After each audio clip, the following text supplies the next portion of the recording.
Not all jobs are that simple, because sometimes they're made more complicated by the information we receive.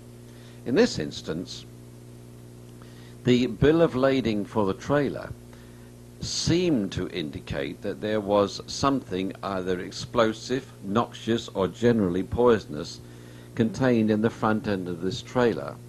So the fire department are treating it as a hazardous chemical incident. Now, I think this proves, this particular video, the value of taking a video at the scene of such an accident, because by the time you see the end of this section, you'll realize that this was an 11 or 12-hour job with a very high invoice, and someone may well wonder why it took so long to recover the trailer. But when you consider that not only does the operator have to provide 2 wreckers to do the job, there are many, many hours of standby, plus the delivery of a forklift. This is the inside here of the hazardous chemicals truck. The delivery of a forklift in order to carry out the decision that the operator's made, the load has got to be taken out. Now, we're all reluctant to do this for an obvious number of reasons. First of all, it's very hard work, and secondly, security is a problem. But in some circumstances, it's unavoidable. In circumstances such as these, it's sometimes necessary to use the winch cable to pull the nylon strap underneath the vehicle in order to get it tied to the right point.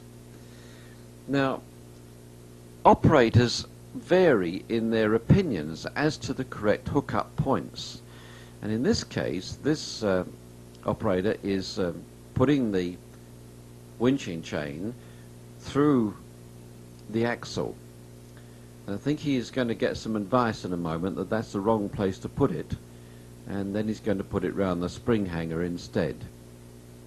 Because this is good thinking, because if you do put it round the axle, it's fairly easy to pull the axle out, and that's a bit embarrassing to say the least. So the spring hanger is much more likely to be secure. In all of this type of recovery, what I call the method 1 recovery, we're going to be using the wrecker on this side of the trailer, using 2 winch ropes and carrying out the simplest type of recovery.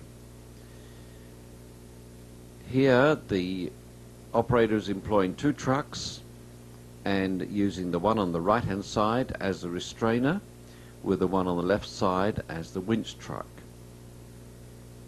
You will see in this and other accidents quite an important point in trailer recovery, and that is that if you set your restraining vehicle at an angle to the trailer casualty,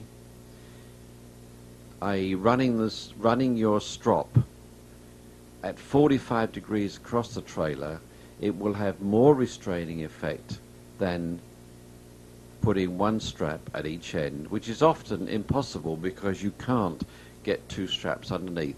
I'll illustrate this much more clearly in a job later on in the film. Notice how gently this trailer is set down. Nobody really knows the answer as to whether you must restrain trailers.